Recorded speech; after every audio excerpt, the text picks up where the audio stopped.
What up guys, Coach Mark here, and today I want to talk to you about ego lifting. Before getting into it, it's probably best to define what ego lifting is. Ego lifting is simply when guys who are trying to build muscle mass decide to lift more than what they could, would, or should normally lift. The end result in every case is always the same: pain.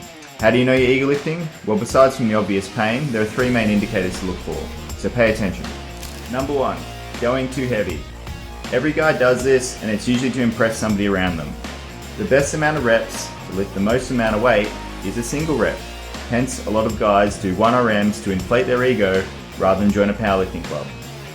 1RMs are by nature dangerous, and you should not be doing them unless you're a powerlifter. You're not going to grow more muscle mass lifting heavy all the time.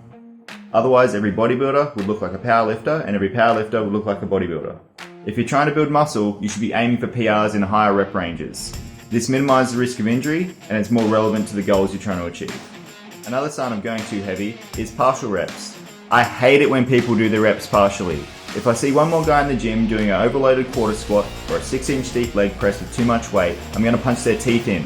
This does nothing for hypertrophy training. A muscle needs to go through a full range of motion the majority of the time in order to build muscle mass, but also to decrease the risk of injury. Number two, lack of control and technique. Going too fast, swinging, pitching, jerking, bouncing the weights, this is all wrong.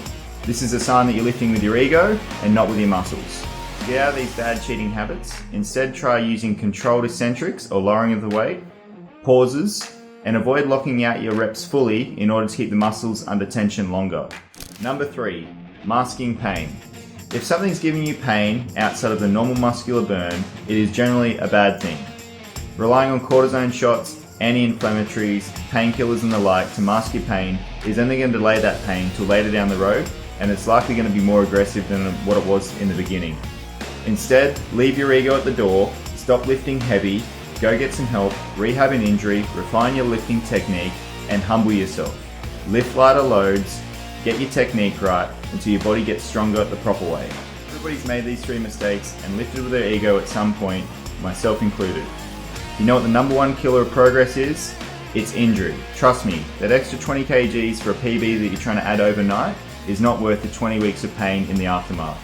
Instead, be patient, be proud of how you lift. Be an artist, have style, have technique to your training. And guys, if you're going into the gym to impress a girl with how much weight you lift, you're better off working on your personality. That's all for now. Remember to check your ego next time you're in the gym, and until next time,